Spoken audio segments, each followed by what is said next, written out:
Découvrez les secrets de l'abondance quantique avec le docteur Olivier Madelrieux, coach mental et expert international reconnu pour avoir accompagné plus de 6000 personnes, dont de nombreux champions sportifs, coachs et chefs d'entreprise. Dans cette masterclass gratuite, vous découvrirez comment activer votre pouvoir d'attraction, vous apprendrez des techniques simples et concrètes pour transformer votre vie, la méthode des 3 questions pour reprendre le contrôle de vos pensées, mais aussi les clés pour manifester l'abondance dans votre réalité. N'attendez plus, cliquez sur le lien en haut à droite de votre écran ou en description pour changer de dimension et créer la vie que vous méritez. On n'est pas ancré si on fuit sa vie. Déjà, rien que de décider de suivre certaines thérapies ou certaines techniques pour monter là-haut, c'est de la fuite. Une fois qu'on est là-haut, on est en fuite, on peut pas percevoir sa vie, les événements de notre vie d'une manière neutre, d'une manière concrète, c'est impossible. Donc du coup, on ne peut pas guérir si on n'incarne pas les situations correctement, c'est impossible. Bonjour et bienvenue, merci d'être avec nous. Nouvelle rencontre avec celle qui est installée sur les canapés, qui va nous parler évidemment de son parcours de vie, de son expertise, de ce qui fait qu'elle est ce qu'elle est aujourd'hui. Suis-je bien clair? Oui, je pense. Elle s'appelle Stella Brunel, elle est installée donc ici. Bonjour Stella. Bonjour Marc. Bienvenue. Merci. Je suis ravi de vous accueillir. Vous avez changé de lunettes depuis la photo sur Oui, j'ai même laissé pousser les cheveux. Même laissé pousser un peu les cheveux. Oui, parce que même sur le visuel de votre livre qu'on voit ici, il y a eu d'autres looks. Bah oui, c'est bien de changer aussi. C'est bien toi. Voilà. Merci d'être avec nous. Magnétiseur, radiesthésiste, vous êtes formatrice. On parlera évidemment de votre ouvrage qui est sorti, mais on va parler de votre parcours de vie et de ce qui fait ce que vous êtes aujourd'hui au travers de cette spiritualité et, j'allais dire, comme vous le dites dans le titre, une spiritualité concrète. Oui. Ce mot concret, j'ai le sentiment qu'il a une dimension et une importance particulière pour vous. Oui, tout à fait. Parce qu'il y a trop de choses abstraites dans la spiritualité. Je trouve que c'est devenu maintenant, le mot spiritualité veut plus rien dire à mon sens aujourd'hui. On y met beaucoup de choses et à mon sens des choses un peu trop éthérées. Alors que la spiritualité, pour ma part, avec l'expérience que j'ai, c'est plus être dans l'ancrage, dans l'incarnation de sa vie et non pas être complètement dans le côté barré des choses. Donc oui, le concret, c'est on fait partie, on a décidé de s'incarner sur cette terre, c'est pour vivre nos expériences de vie et pas pour pas pour se barrer là-haut. Donc vraiment toujours avec cet ancrage. C'est ce qu'on dit souvent, c'est-à-dire que on n'est pas là pour manger des graines et vivre sur un nuage en lévitation et en méditation H24. Eh ben non. C'est pas ça non plus, la spiritualité. Ben non, c'est pas comme ça qu'on grandit. C'est pas comme ça qu'on grandit, évidemment.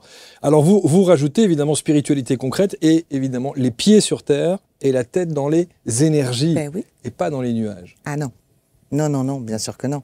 Tête dans les énergies, dans le sens où voilà, on fait partie, on est un corps physique, on a un corps matière, mais on fait partie d'un tout qui soit aussi bien physique qu'énergétique. Donc les pieds sur terre, comme je dis, c'est l'ancrage, la tête dans les énergies, c'est être à l'écoute de tout ce qui nous entoure, de toutes les vibrations qui nous entourent. Vous n'avez pas toujours été comme ça? Oh si. Bah, depuis toute petite quand même. Hein. Alors j'ai évolué avec le temps en comprenant ce que c'était que tout ça. Mais depuis toute petite, j'ai quand même des perceptions assez subtiles, assez précises, qui m'ont rendu, entre guillemets, différente des autres pendant longtemps. Ouais. Alors je suis toujours fasciné quand les gens, évidemment, démarrent leur parcours de vie en disant depuis toute petite, je suis comme ci, je suis comme ça. Et pourtant, on pourrait s'imaginer qu'avec ces perceptions et ce subtil, enfin, cette perception du subtil que vous avez, ça aurait pu vous éviter quelques embûches. Non, parce que généralement, nous sommes des hypersensibles. Donc on capte beaucoup de choses dans l'énergie, dans les vibrations, mais c'est pas du concret dans notre corps, on n'apprend pas ça. Et donc autour de nous, on est vu comme des enfants et des ados à l'époque, différents, un peu space, faut être clair. Donc non, c'est pas du tout une aide à la base. C'est quand on grandit, quand on apprend des expériences de vie, quand on essaye de comprendre pourquoi on a des perceptions que les autres n'ont pas, c'est là qu'on se rend compte qu'effectivement, c'est pas qu'on est anormal, mais qu'on capte des choses. On a des antennes ou des Wi-Fi un peu particuliers qui vont aller capter des choses que d'autres ne captent pas, tout simplement. À partir de quel âge vous vous rendez compte que vous n'êtes pas tout à fait comme les autres enfants? Très jeune, puisque j'ai une médiumnité qui s'est mise en place, je sais pas, je m'en suis rendu compte vers 8-9 ans, quelque chose comme ça. Et vous avez des souvenirs précis de ça? Ah moi, mon souvenir le plus grand, c'est tous les soirs, je me planquais sous ma couette parce qu'il y avait des présences dans ma chambre et que c'était juste insupportable pour moi, quoi. Donc voilà, rien que ça, moi au départ, ça a été pendant longtemps ça. Donc c'est pas quelque chose que j'ai vraiment apprécié. Non plus. Je sais qu'il y a des enfants qui nous regardent. qui entendent sans doute votre discours à cet instant, qu'est-ce que vous leur conseillez?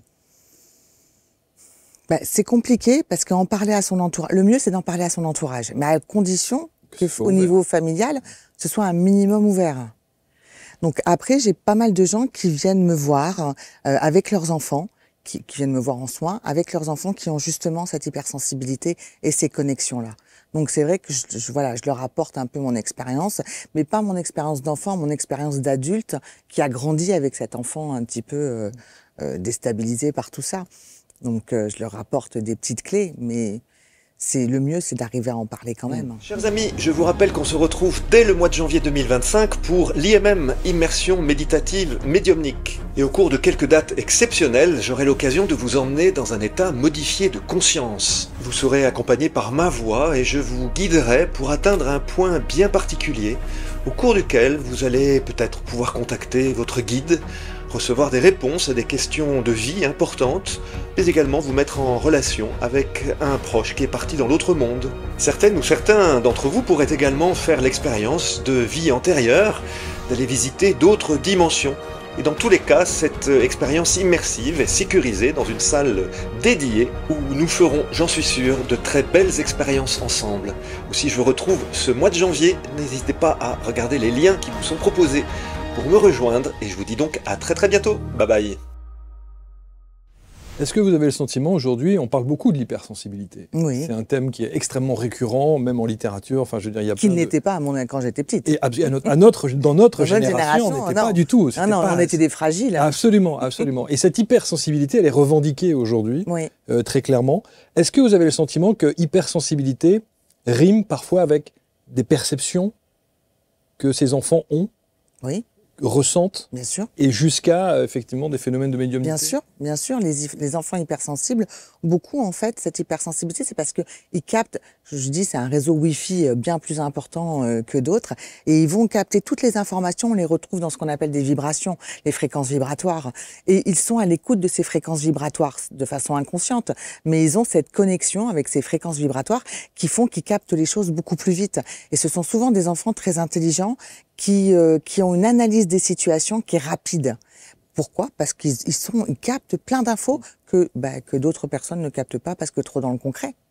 Vous n'avez pas pu en parler? Alors moi, c'est très space parce qu'en fait, j'ai une mère qui tire les cartes, j'ai une grand-mère qui tire les cartes, j'ai une arrière-grand-mère qui faisait tout ça, mais j'avais pas le droit d'en parler. C'était pas... Voilà, c'était... Très paradoxal. On va dire que j'ai toujours été le vilain petit canard. Il fallait surtout pas que ce soit moi qui ai les capacités de le faire. Donc c'était voilà. Donc c'est là où ça a été assez spécial. Alors que vous avez des frères et sœurs qui ont ces capacités-là aussi? Oui, j'ai un frère qui est médium, alors qui ne l'utilise pas au quotidien, mais qui a cette forte. Oui, j'ai un frère qui est médium et un autre frère qui fait aussi du magnétisme, mais dans son quotidien. À qui on a accepté et toléré ça? Alors, celui qui a du magnétisme, il a mis longtemps à le dire réellement. Il a préféré rentrer dans le moule, dans le cadre. Donc maintenant qu'il a la quarantaine, il le dit. Il est temps. Voilà, il est temps. Il est temps de le dire. Donc vous, effectivement, quand on voit votre parcours de vie, vous parlez de votre père, vous parlez de votre mère, dans des termes qui vous appartiennent et Bien que sûr. voilà, avec ensuite effectivement une première partie de vie difficile. Un peu. Oui. Mouvementée, mais en même temps... Et trauma. Alors, traumatisme, blessure émotionnelle, l'abandon, le rejet, enfin tout ce qu'on veut. Hein. C'était le combo. Voilà, c'est le combo. Oui, non, complètement. Tout ce qu'il fallait pour que j'ai pas confiance en moi. Enfin bon, la totale. Mais en même temps, j'ai choisi, mon âme a choisi ce parcours et je le remercie ce parcours parce que sans lui, j'aurais pas pu ouvrir les yeux à un moment donné sur comment faire pour me sortir de ça et ne pas rester victime de ma vie. Et donc, sans ce parcours, je parle toujours des lois de la polarité où les opposés se complètent et que si on ne connaît pas un côté, on ne peut pas connaître l'autre, on ne peut pas apprécier l'autre. Donc, sans ce parcours de vie, je n'aurais pas pu apprécier toutes les belles choses qui sont arrivées après. Alors, à force de travail, hein, parce que ça se fait pas en deux claquements de doigts. Bien sûr. Donc, c'est tout un parcours de guérison, etc., de compréhension de qui on était et d'acceptation de qui j'étais par rapport à mes facultés. Qu'est-ce que vous avez fait comme parcours pour accepter, justement?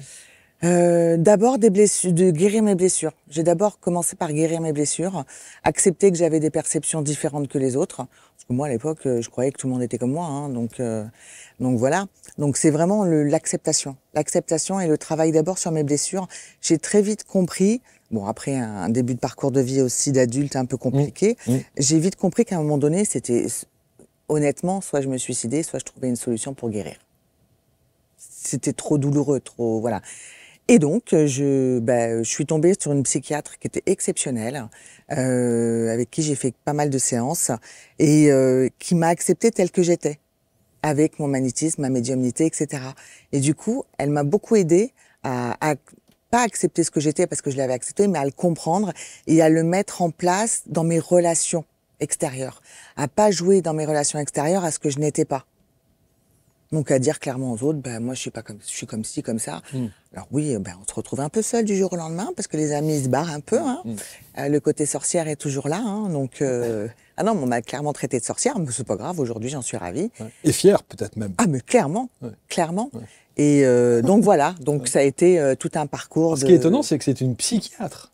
Oui, mais je dis que la vie, elle est bien faite parce que quand vous vibrez sur les bonnes fréquences, sur les fréquences qui vont vous correspondre, sur lesquelles vous vous branchez en disant là je décide d'aller mieux, mais qu'est-ce que fait la vie, qu'est-ce que font les vibrations, elles mettent face à vous les personnes et les situations qui vont vous accompagner dans ce cheminement.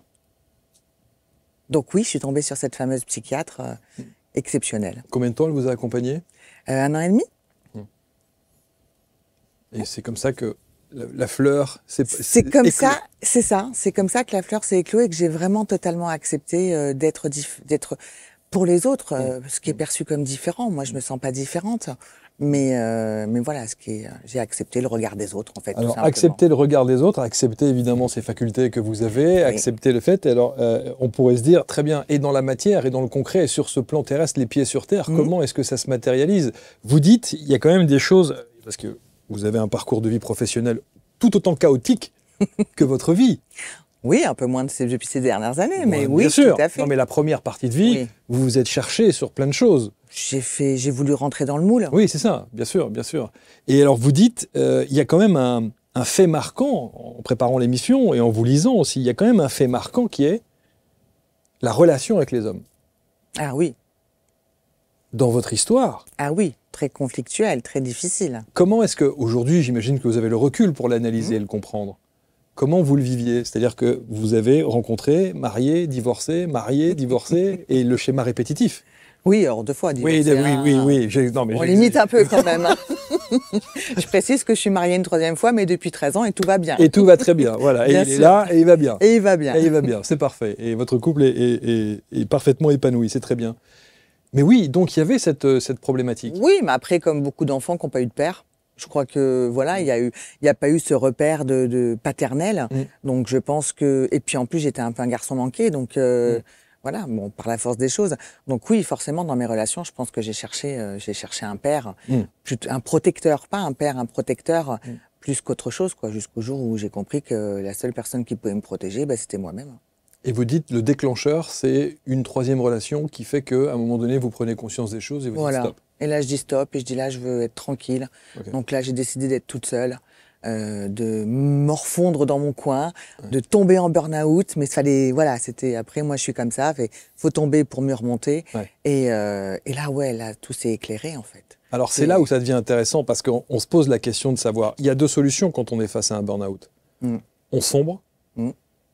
Et on n'arrive pas nécessairement à remonter.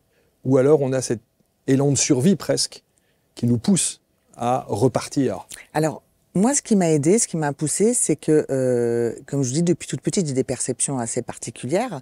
Et à un moment donné, je me suis dit, t'as pas pu t'incarner sur cette terre pour vivre ça et continuer d'être victime de tout ça. C'est pas possible. Donc, c'est ça qui m'a aidé. C'est ça qui m'a permis de remonter. Et ça ne peut pas s'arrêter là.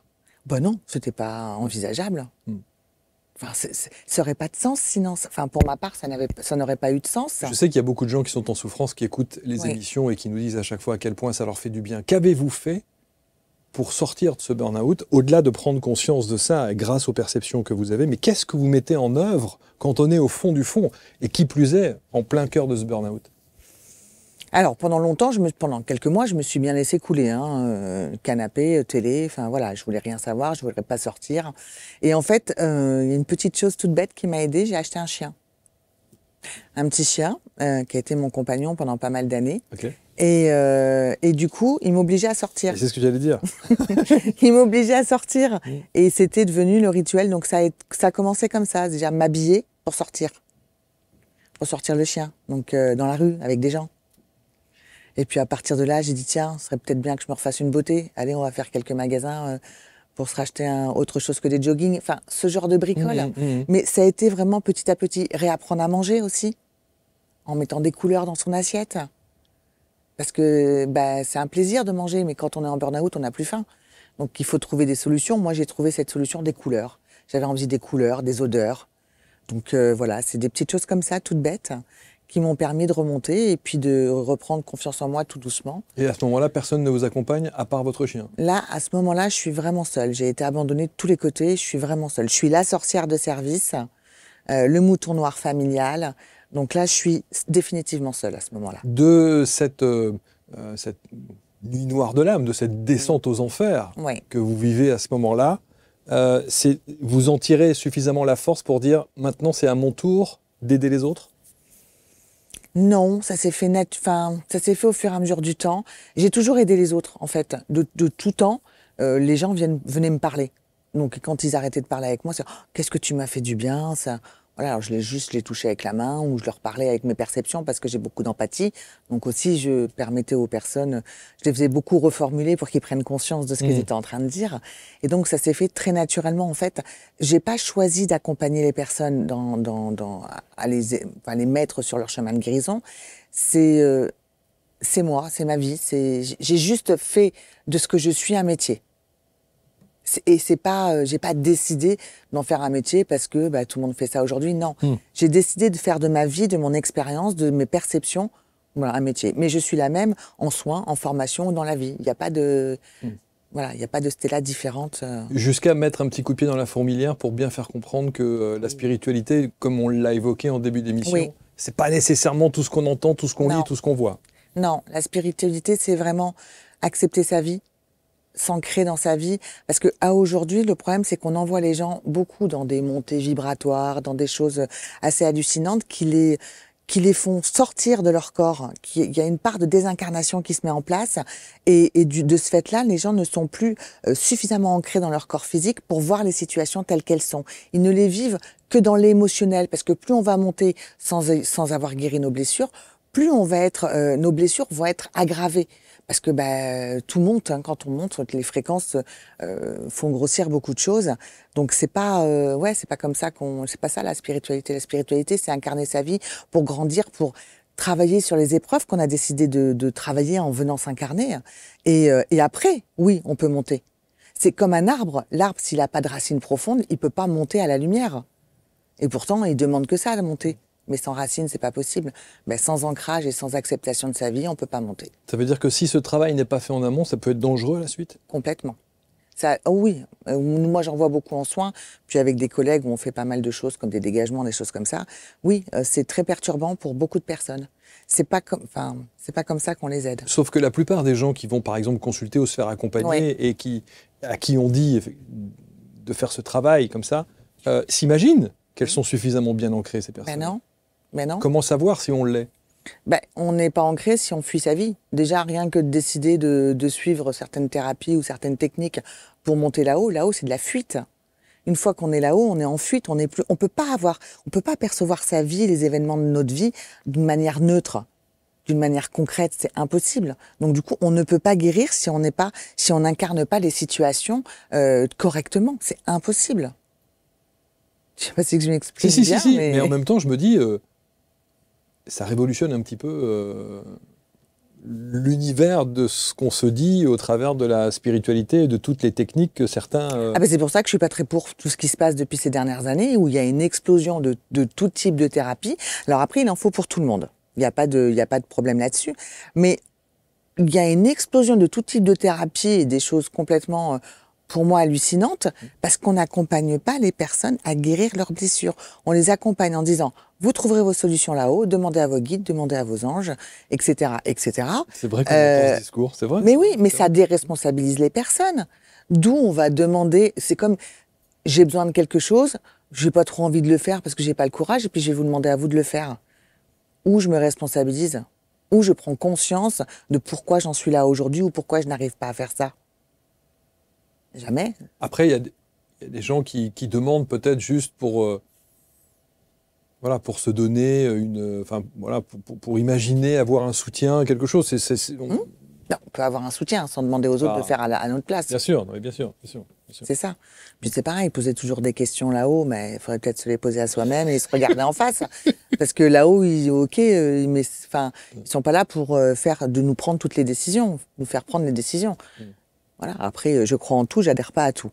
Mais je dis le haut astral existe maintenant. Est-ce qu'on est suffisamment haut vibratoirement parlant pour vraiment discuter avec eux? On est quand même sur un plan matière. Est-ce que ce sont des informations que vous recevez, vous, de ces plans supérieurs? Alors, j'ai vécu beaucoup de choses dans ce domaine, moi je dis énergétique, mais après c'est de la spiritualité quand même. Oui, j'ai vécu beaucoup de choses, et des jolies rencontres, des choses assez magiques, mais aussi des choses terribles. Parce que dans l'astral, il n'y a pas que des belles choses. Donc moi je pars du principe, pour expliquer les choses aux personnes qui viennent me voir en soins ou en formation, on part de la base, c'est la loi des polarités. La loi des polarités, c'est justement ces opposés qui se complètent, sans lesquels il n'y a pas d'équilibre. Donc le bien, le mal, le plus, le moins, l'homme, la femme, etc. Mais ce qui existe là, ça existe aussi dans l'énergie. L'énergie, c'est pareil, il y a ces polarités avec le bon et le moins bon. Donc, les personnes qui disent, voilà, je me connecte à l'énergie universelle qui est amour, non, l'énergie universelle, elle n'est pas que amour, il y a les deux plans. Donc, si on n'est pas bien ancré, qu'on fait pas attention à certaines choses, on va se connecter avec, on va dire, des énergies qui sont pas top. Vous savez, j'entends tous les jours ça. Je me connecte à des énergies universelles, etc. Et tous les jours, j'entends. Tous les jours, on a des gens qui viennent. Mais je l'ai vécu, hein. Qui viennent s'asseoir à votre place et qui disent ça. Mais je l'ai vécu. J'ai eu cette chance de vivre aussi bien le bon que le négatif. C'est pour ça que j'en parle. Donc voilà, cette connexion à toutes ces énergies négatives et tout ce qui vient nous déstabiliser derrière, je l'ai connu. Je l'ai vraiment connu. C'est pour ça qu'aujourd'hui, je dis attention. Aujourd'hui, vous formez. Oui. Alors, on met, d'ailleurs, votre livre, c'est la thérapie par le magnétisme global. Oui. Donc, il y a deux mots qui sont évidemment essentiels là-dedans, c'est magnétisme et global. Oui. Bon, magnétisme, c'est très réducteur pour vous. Oui, oui, tout à fait. Non, mais c'est vrai. Mais c'est vrai. Parce que le magnétisme, certes, mais je pense que la subtilité que vous avez, la sensibilité que vous avez, etc., les capacités médiumniques que vous avez, viennent en complément du magnétisme et de l'acte en lui-même. Bien sûr. Mais j'ai voulu, avec ce livre, en fait, j'ai voulu montrer aux personnes que tout le monde vraiment a du magnétisme et tout le monde peut le mettre en place, que ce soit dans un cadre privé ou pro. Moi, je fais d'abord ça pour que les personnes aillent à la rencontre de leur énergie. Pas forcément pour en faire un métier, parce qu'on a tous du magnétisme, on n'est pas tous magnétiseurs pour autant. Donc, c'est un livre concret qui montre vraiment comment on peut faire une séance de magnétisme, mais en étant dans le concret, dans le réel, dans l'ancrage, et non pas dans le côté complètement éthéré. Le magnétisme, voilà, on va pas se connecter à tout, c'est la Terre, c'est les polarités énergie cosmique et énergitaire, c'est nous, on la transforme. Donc ce livre, il est là pour ça, pour aider les personnes à comprendre qu'on a tous cette capacité. Et global ? Global, parce que j'ai une façon de faire des soins et d'enseigner qui prend la totalité de la personne. En globalité de la personne. Donc aussi bien dans ses énergies, donc aura, corps subtil, chakra, les organes, les systèmes, enfin vraiment tout, et dans sa dimension aussi bien physique, énergétique qu'émotionnelle. Si on prend qu'une seule partie de la personne, ça va pas. On peut pas aider la personne à aller vers son chemin de guérison. Il faut vraiment la prendre en compte dans sa totalité. Et ça passe aussi dès la prise de rendez-vous. J'explique dans mon livre aussi que la guérison, elle commence aussi dès que la personne prend son téléphone pour vous appeler, c'est déjà une démarche. Donc, à nous de pas dire simplement, bon, ben, ok, ben, je vous prends rendez-vous tel jour, telle date, point. Non, il y a une discussion à avoir avec la personne, voir si elle est prête à faire sa guérison, voir à quel niveau elle en est. Comme ça, quand elle vient en soins, ben, déjà, on a créé un lien de confiance. Donc, il y a déjà une partie de la guérison qui se met en place. Et c'est pas juste faire des tours de passe-passe avec son pendule ou poser les mains. Et aujourd'hui, malheureusement, ben, beaucoup de personnes font des soins énergétiques en n'ayant pas guéri leurs blessures. Et faire des soins énergétiques, pour beaucoup, c'est juste faire des passe-passe ou utiliser des techniques sans prendre en compte la globalité de la personne. C'est ce que j'allais vous dire. Il y a beaucoup de gens qui ils veulent simplement se connaître quelle est la problématique du client, Oui, intervenir, oui, et puis terminer. c'est ça. Moi, quelqu'un qui vient en soins, il reste quasi 2 heures avec moi. Le soin en lui-même dure 20-25 minutes. Tout le reste, c'est l'écoute active, écouter une personne. Aujourd'hui, il n'y a plus personne qui écoute personne. Dans l'ancien temps, on allait voir les curés pour parler. Après, c'était les médecins. Maintenant, les curés n'écoutent plus. Les médecins, c'est au bout de 5 minutes, vous partez. Donc, il n'y a plus personne qui vous écoute. Et comme les gens ont peur du regard des autres, ils vont pas non plus parler. Donc, si on leur ouvre pas un espace de papotage, comme je l'appelle, comment voulez-vous qu'ils puissent vraiment guérir? Ils ont besoin d'exprimer. Est-ce que vos perceptions commencent déjà à ce moment-là? Oui, tout à fait. D'où mon écoute active, où je les accompagne dans la discussion. En fait, souvent, je reformule ce qu'ils me disent pour leur permettre de prendre conscience de ce qu'ils sont en train de me dire. Parce que beaucoup de personnes vont parler de leurs blessures, pourquoi ils vont pas bien, etc. Mais sans se rendre compte qu'en fait, ils ont déjà une part de solution dans leurs propos. Il suffit juste qu'ils modifient leurs phrases et qu'ils regardent des choses sous un autre angle. Et c'est déjà un commencement Carrément. de solution Oui. et Oui, carrément. de soins même. Et oui. Et c'est vrai que cette écoute active, aujourd'hui, on a un peu parfois le sentiment qu'il y a des thérapies Kleenex, quoi. C'est-à-dire qu'on prend, on jette, allez, on fait passer, suivant, merci, rendez-vous, au revoir, etc. Oui, et le souci dans ça, c'est qu'en fait, la vraie guérison, elle commence quand la personne, elle est prête à aller au fond d'elle-même. C'est-à-dire qu'il faut souvent plusieurs soins. Parce qu'on va peler les couches de l'oignon. C'est d'abord les choses les plus superficielles qui vont partir. Et au fur et à mesure, on va attaquer le noyau. Le souci, c'est que beaucoup de personnes, quand on commence à attaquer le noyau, ils prennent peur parce qu'ils veulent pas le voir la vérité en face. Et du coup, ils se barrent et ils changent de thérapie. Donc, si le thérapeute n'explique pas dès le départ, attention, c'est un travail de longue haleine ou de moyenne haleine, mais qu'il faut être prêt. Moi, je les prépare. Je leur dis, voilà, il faut être prêt à vous engager dans un vrai processus de guérison. Parce que les gens s'imaginent, au travers d'un angle qui dit thérapie brève, s'imaginent que ça va être réglé en 2-3 séances, quoi. C'est ça. Et non. Non. Non. Mais Le non. thérapeute a dit un jour une thérapie brève, ça peut être 15 séances. Hein. Mais bien sûr. Bien sûr. Puis on peut pas guérir en 2-3 séances ou en 2-3 mois des blessures qu'on a eues de toute une vie. C'est impossible. C'est cristallisé tellement profondément au niveau énergétique et au niveau physique, parce qu'il n'y a pas que dans l'énergétique, que dans les énergies que ça a cristallisé beaucoup dans le corps physique. Alors, il y a un mot que, depuis le départ de notre entretien, vous dites souvent, c'est le mot guérison. Oui.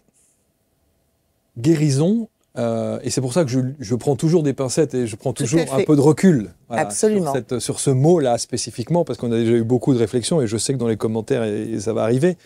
Guérison, encore une fois, guérison égale maladie, on solutionne la maladie et on est guéri d'un potentiel de la maladie. Non, c'est pas ça que vous voulez dire. Non, pas du tout. Et d'ailleurs, dans mon livre, il y a une partie sur justement c'est quoi la guérison en énergétique.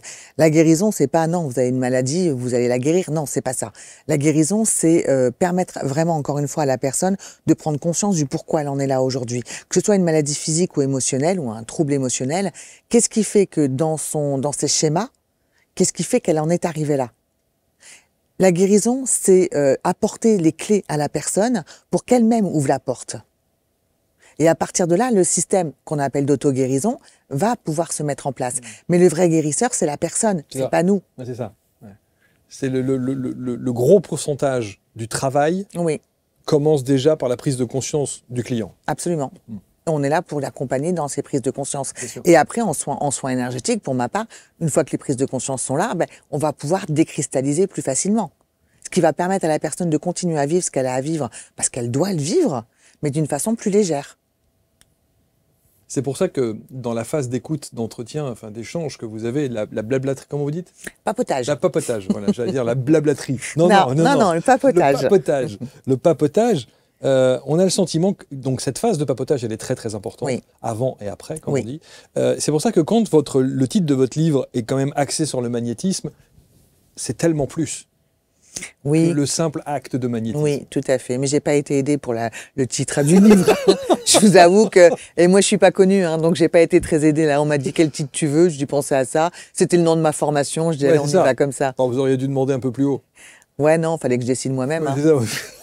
Faire ses erreurs soi-même. Hein. Non, mais ce que je veux dire, c'est que on sent que votre accompagnement, et ça se sent, et je sais que les gens qui nous regardent et qui connaissent tellement bien nos émissions le sentent aussi, c'est que la sensibilité que vous avez justifie l'approche Oui. que vous avez, et qui va bien au-delà d'une simple attraction magnétique, de magnétisme. Vous voyez, Ça, c'est juste un petit bout de moi. voilà, c'est ça. C'est ça. Donc c'est tout ça pour dire que votre approche, elle est pour le coup, beaucoup plus globale, Oui, évidemment. bien sûr. Est-ce que je suis aussi toujours très étonné quand j'entends des thérapeutes qui me disent, vous savez, il y a des gens qui viennent me voir, ils sont convaincus que leur problématique c'est ça, Mm.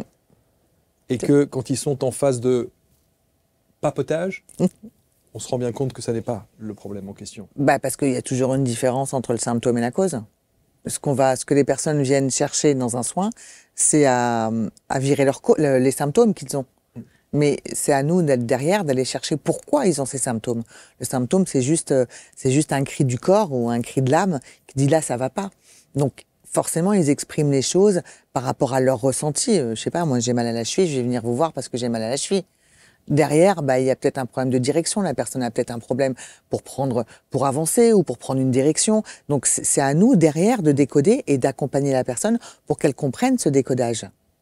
Je prends souvent un exemple avec mes élèves en formation, leur dire attention, une personne vient me voir pour une problématique, mais peut-être que derrière, il y a plus important, mais elle vous le dit pas parce qu'à ce moment-là, c'est pas ce qui la dérange. Et je prends souvent l'exemple d'une personne que j'ai eue un jour en soins, qui est venue pour une entorse. Donc voilà, sa problématique, c'était l'entorse parce qu'elle pouvait pas marcher correctement. Mais en creusant, elle avait un cancer. D'accord ? Donc, Dont elle était consciente, non? bien sûr, Ah oui, elle non, le non, savait. elle le savait. Ah, elle le savait. Mais elle est venue me voir parce que sa problématique du moment, c'était je peux plus marcher. Ok. Alors, c'est extrême l'exemple que je viens de vous donner, mais c'est voilà. Donc oui, il y a des personnes qui viennent vous voir et qui ont pas conscience réellement de leur problématique. C'est pour ça que la phase de papotage, les prises de conscience, etc., sont là pour ça.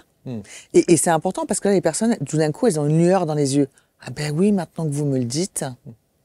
Et c'est génial quand il y a cette lueur dans les yeux. C'est waouh, c'est tout gagné. Donc vous formez? Oui. À quoi? Je forme à la radiesthésie, au magnétisme, donc aux soins énergétiques, et puis. Donc le pendule, vous l'utilisez même dans vos soins? Ah oui, le pendule, ça a été le premier outil que j'ai commencé à utiliser. J'étais même pas adolescente, hein. Donc j'ai retrouvé une amie il y a pas très longtemps sur les réseaux qui m'a dit tu te souviens quand on était ado tu nous faisais des démonstrations avec le pendule. En fait je me souvenais plus, c'est m'est revenu. Je piquais l'ancienne alliance de ma mère et une chaîne et je leur apprenais à faire du pendule. Donc c'était vraiment déjà ancré. Donc oui j'utilise le pendule qui est pour moi un outil qui permet justement de rester dans le concret. Au lieu de faire parce qu'on a des perceptions, des intuitions, mais comme je vous l'ai dit tout à l'heure, au niveau des énergies, tout n'est pas bon à prendre. Donc le pendule, à condition qu'il soit bien connecté à notre inconscient, qu'on soit bien ancré, etc., qu'il y ait une bonne préparation, il va permettre d'avoir les réponses, enfin de valider nos réponses, de ne pas rester dans l'intuitif qui lui peut être parasité. Voilà, donc on ramène toujours dans le concret, dans la terre. Donc voilà, donc je formerai à la radiesthésie, au magnétisme, mais dans le cadre de soins, pour les soins. Et puis bien évidemment, dans toutes mes formations, j'enseigne ce que je suis, donc tout ce qu'on est en train de parler, pour ne pas former justement des personnes qui vont partir à volo. Et voilà, c'est pas mon truc, quoi. Combien de temps dure la formation? Alors, il y a deux fois 5 jours en présentiel. Et après, il y a un accompagnement sans limite de temps, c'est-à-dire que c'est pas quand vous sortez d'une formation, vous n'êtes pas prêt, vous avez appris les techniques, vous avez appris pas mal de choses, mais vous n'êtes pas prêt. Donc derrière, il y a un accompagnement et j'accompagne vraiment sans aucune limite de temps pour permettre à chacun de développer ses propres perceptions. Parce que la formation, c'est la même pour tout le monde, mais chacun est différent. Donc moi, mon rôle, c'est aussi de pouvoir accompagner chaque futur thérapeute, par rapport à sa propre vibration, pour lui permettre de sortir ses entrailles et pas celle du voisin. Ce qui en fera un thérapeute unique. Parce que c'est vrai que ça n'est pas parce qu'on a le permis de conduire qu'on sait conduire. Exactement. Moi, j'ai le permis de conduire, je suis une quiche en voiture. Hein. Voilà, clairement, mon mari pourra le dire, je suis une quiche en voiture, donc effectivement. Non, mais c'est important parce qu'aujourd'hui, et c'est peut-être ça aussi qu'il faut de temps en temps remettre un petit peu en perspective, parce qu'il y a des gens qui, sous prétexte qu'ils ont fait une formation de 48 heures ou 72 heures, ça y est, je suis thérapeute. Non, non, non. Moi, je leur dis bien, vous n'êtes pas thérapeute après les 2 fois 5 jours. Vous serez thérapeute quand vous aurez vraiment tâté le terrain, que vous aurez vraiment fait des soins, que vous aurez d'abord fait des soins sur vous-même, parce que la première chose que je leur apprends aux élèves, c'est de se faire des soins à soi-même. Il est hors de question d'aller toucher les énergies d'une personne si soi-même on n'est pas OK, on n'est pas au carré. Donc non, et je leur dis, faites déjà, je valide pas, je donne pas de certificat de complaisance. C'est-à-dire quelqu'un qui veut son certificat de formation, il me donne 10 à 15 comptes rendus de soins que je vais corriger, dont on va discuter ensemble, quels sont les points d'amélioration à mettre en place, etc. Et tant que c'est pas carré, il n'y a pas l'attestation. C'est pas pour les punir, au contraire, ils le savent. C'est au contraire pour leur permettre d'avancer. Donc je passe beaucoup de temps à communiquer avec les élèves, et même encore avec des élèves d'il y a plus de 10 ans, pour toujours les accompagner. En fait, je leur apporte ce dont j'aurais eu besoin il y a une trentaine d'années. Est-ce que ce sont des gens qui connaissent déjà le magnétisme et le pendule, qui ont déjà des notions ou qui débarquent? Pas forcément. J'ai des gens qui débarquent. Mais attention, je les ai d'abord eu au téléphone avant de les inscrire en formation. Bien sûr. Donc, si c'est quelqu'un qui débarque complètement et qui a aucune sensibilité à tout ça, je le prends pas en stage. Je lui dis gentiment, il y a peut-être un chemin un peu plus concret d'abord à faire. Donc même quelqu'un qui débarque comme ça, si je le prends en stage, c'est qu'il a déjà ces notions-là quand même. Après oui, j'ai des personnes qui ont déjà fait du pendule, déjà fait du magnétisme, et beaucoup ont fait des formations comme ça de 48 heures, 24 heures, et sans le côté rationnel, concret, donc on passe à côté de beaucoup de choses. Je me suis toujours, quand on parle de pendule, je me suis souvent posé la question de savoir si, parce que tous ceux qui nous parlent de radiesthésie et de pendule, il y a une vraie communion avec le pendule. Ouais. C'est-à-dire qu'il y a des gens qui l'utilisent comme vraiment, c'est fusionnel. Bon. Oui. La relation avec le pendule. Est-ce que le pendule peut vous rejeter? Alors, déjà, moi, je suis complètement contre ce système de relation hyperfusionnelle avec son pendule. Okay. Parce que ça veut dire qu'on est dépendant de l'objet. L'objet, et le pendule, on lui donne le pendule, c'est pas magique. D'accord? C'est pas, beaucoup prennent le pendule, donne-moi un oui, donne-moi un non. Mais c'est un objet, c'est pas une personne.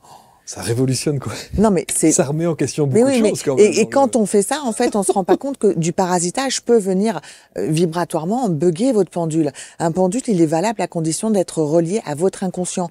Donc, il y a toute une pratique à mettre en place. C'est pour ça que je parlais d'ancrage, de guérison de nos blessures, etc. Parce que le pendule, c'est une prolongation de nous-mêmes, mais qui va être connecté, que l'on va connecter à notre inconscient. Donc, c'est déjà une première chose. Après, de valider au pendule à chaque fois, est-ce que je dois faire ci et ça? Encore une fois, ça déresponsabilise la personne.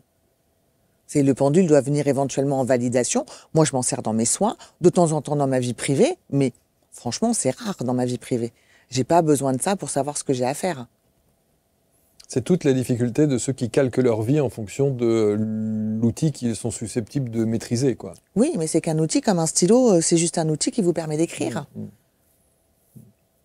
Est-ce que vous avez ouvert d'autres facultés depuis que vous êtes au cœur de ce que vous êtes, c'est-à-dire cette accompagnante, thérapeute, magnétiseuse, magnétiseur?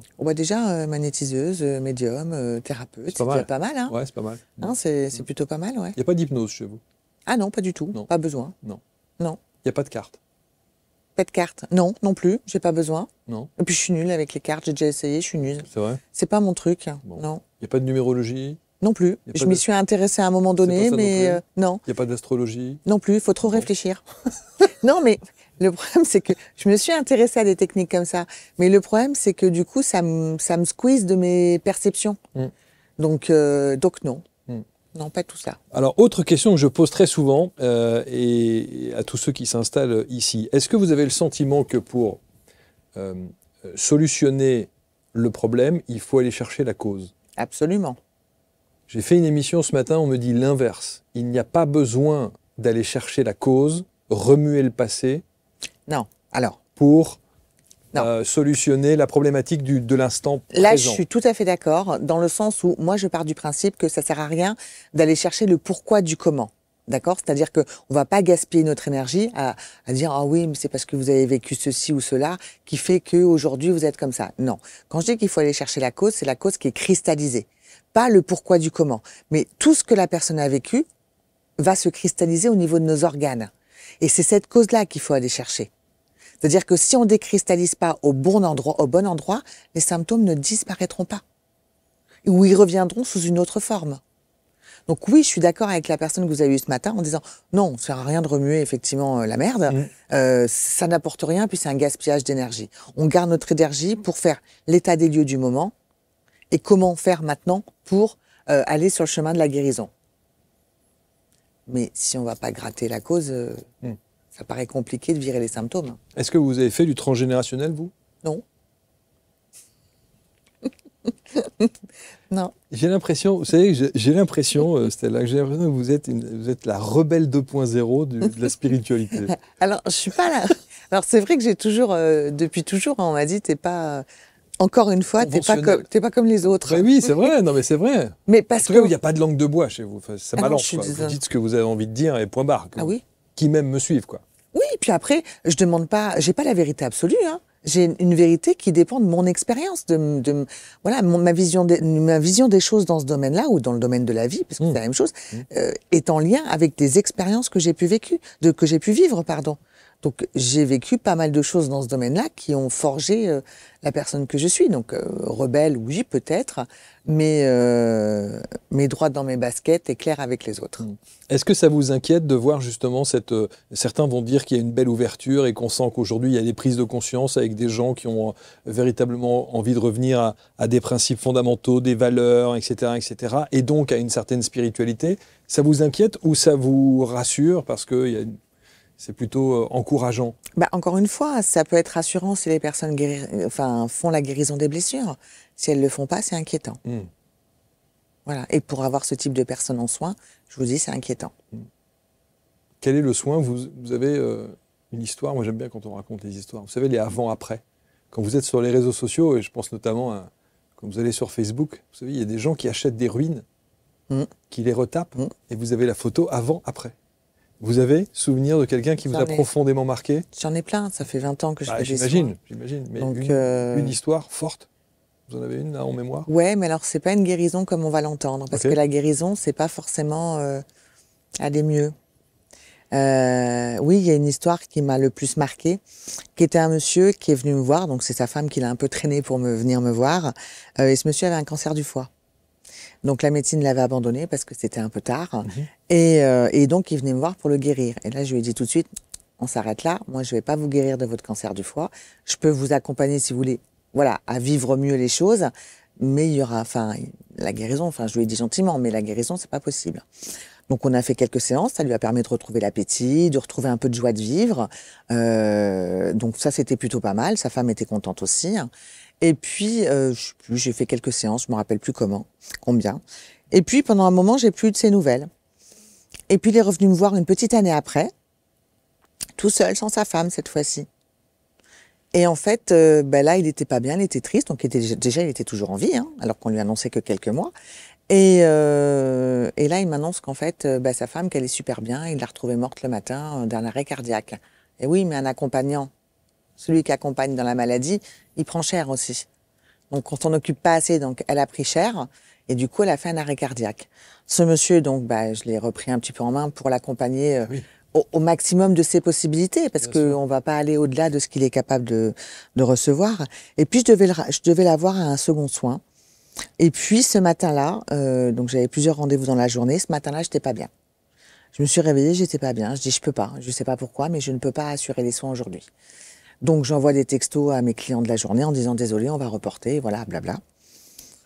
Et puis, je reçois une réponse en message d'un des messages. Donc, il y avait ce monsieur, justement, qui devait venir ce jour-là. Et là, c'est sa fille qui m'annonçait que le monsieur était mort dans la nuit. Paisiblement. Oui, mais c'est douloureux, c'est difficile. Bien sûr. Mais en même temps, ce qui était beau, c'est d'avoir pu l'accompagner jusque-là et d'avoir pu, non pas lui donner d'espoir, parce que ça aurait été dégueulasse de ma part de lui donner des espoirs, puis ça aurait été faux de toute façon, mais par contre d'avoir pu l'accompagner pour qu'il soit plus paisible, plus serein. Apaisé. Oui, parce qu'il était très en colère contre la médecine qui l'a abandonné. Après, voilà, des exemples comme ça. Bien sûr, non, mais vous devez avoir des histoires. D'ailleurs, ça fera l'objet d'un autre livre. Vous devriez raconter. Ben, oui, mais c'est pas évident parce qu'il y a des choses personnelles. Après, Bien sûr, après, il suffit simplement de changer les noms et prénoms, et puis voilà. Non, mais après, ça savoir pouvoir le mettre par écrit. Oui, bien c'est sûr. Après, j'ai un exemple encore plus flagrant, c'est ma fille. J'ai une fille, j'ai des jumelles, dont une qui est venue au monde avec une maladie grave, une insuffisance rénale. Et au bout de 3 semaines, on nous a annoncé qu'il lui restait 3 jours à vivre. Aujourd'hui, elle a 12 ans. Hein. Et là, on l'a fait prendre en charge en énergétique. Alors, pas moi, parce que j'étais pas en capacité de le faire. Et il y a pas mal de mémoires qui sont ressorties, qui étaient coincées en elle, qui m'appartenaient. Hein. La personne, elle me connaissait même pas. Mm. Et au bout d'une semaine, la médecine l'a reprise en charge. Ils l'ont appelée la miraculée de l'hôpital. Parce qu'ils n'en revenaient pas. Donc, ouais, il y a des choses comme ça qui sont magiques. C'est le plus bel exemple. C'est un exemple magnifique. C'est sûr. Pourquoi est-ce que vous ne pouviez pas, émotionnellement, c'était trop fort? Vous ne pouviez pas l'accompagner, vous? Ah ben émotionnellement, j'étais pas au mieux de ma forme. Moi, je dis quand on fait un soin à quelqu'un, faut déjà être bien dans ses pompes.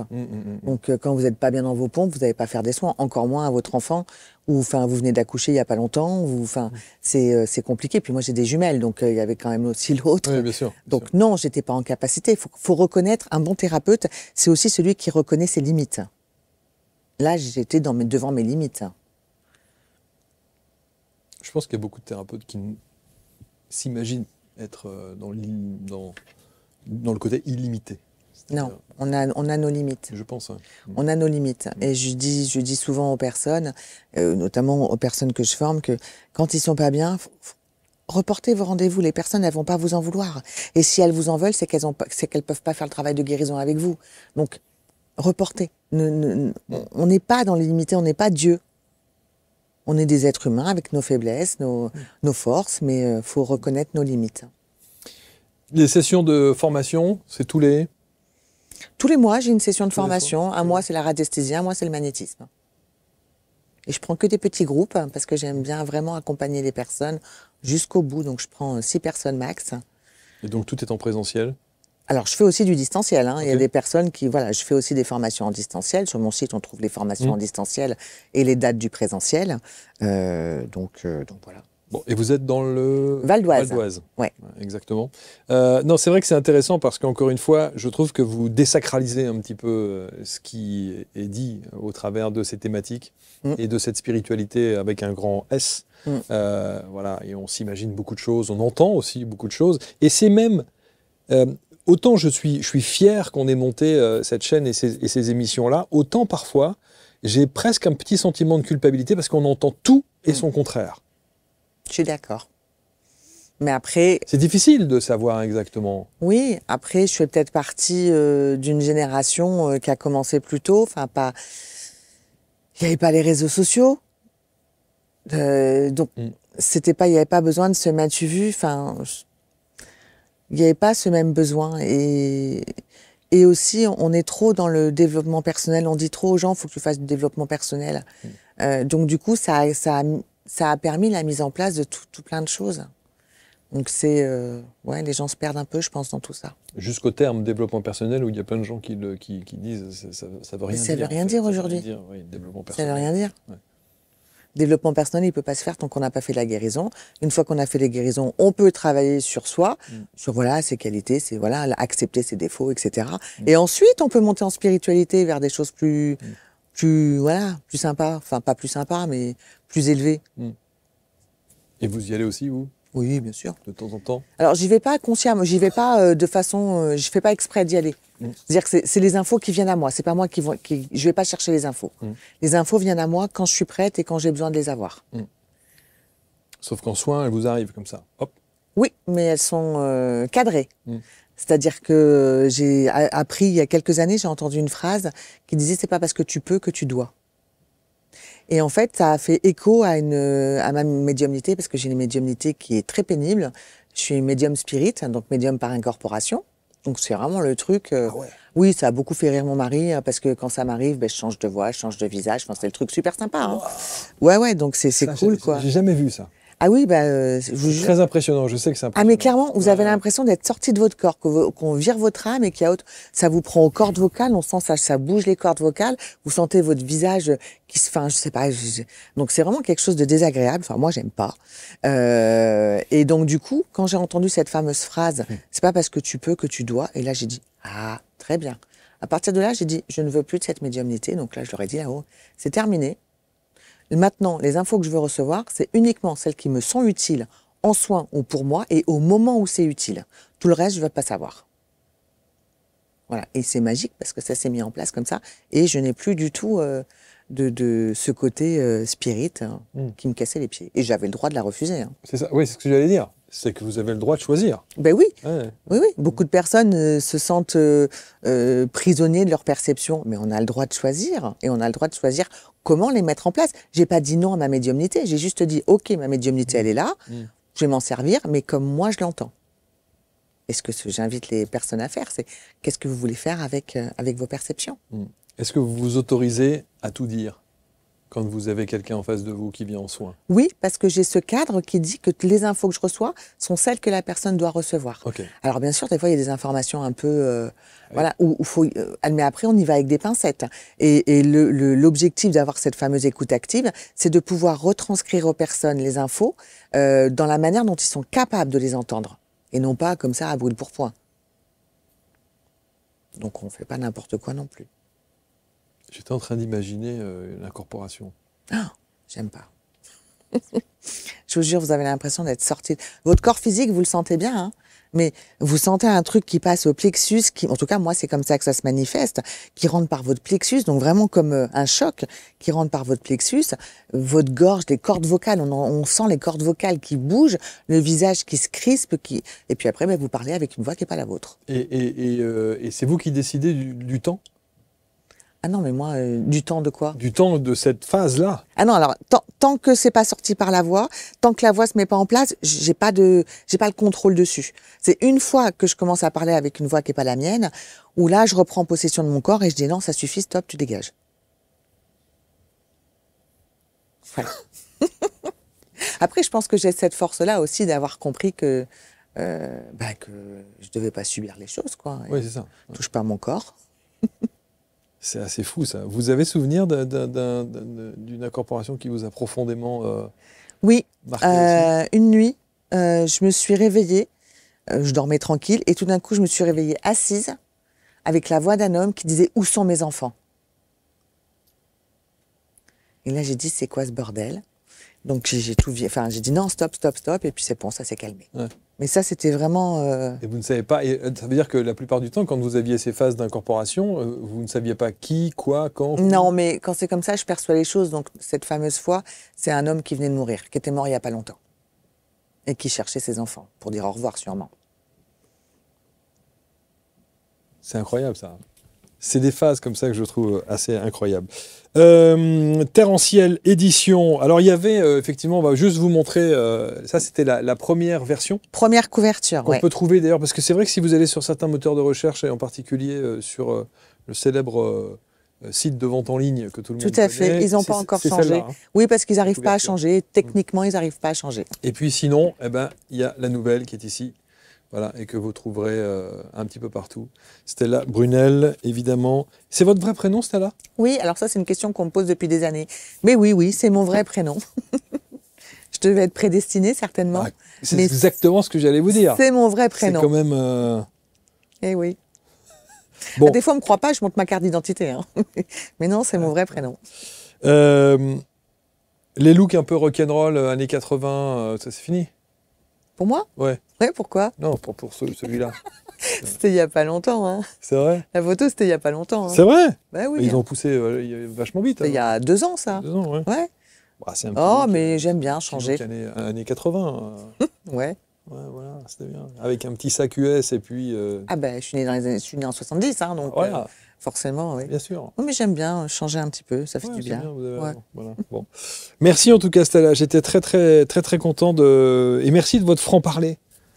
Merci de votre franchise et de la manière dont vous présentez les choses, vous désacralisez un petit peu ce truc-là. On n'est pas en lévitation à bouffer les graines, comme je le dis. Non.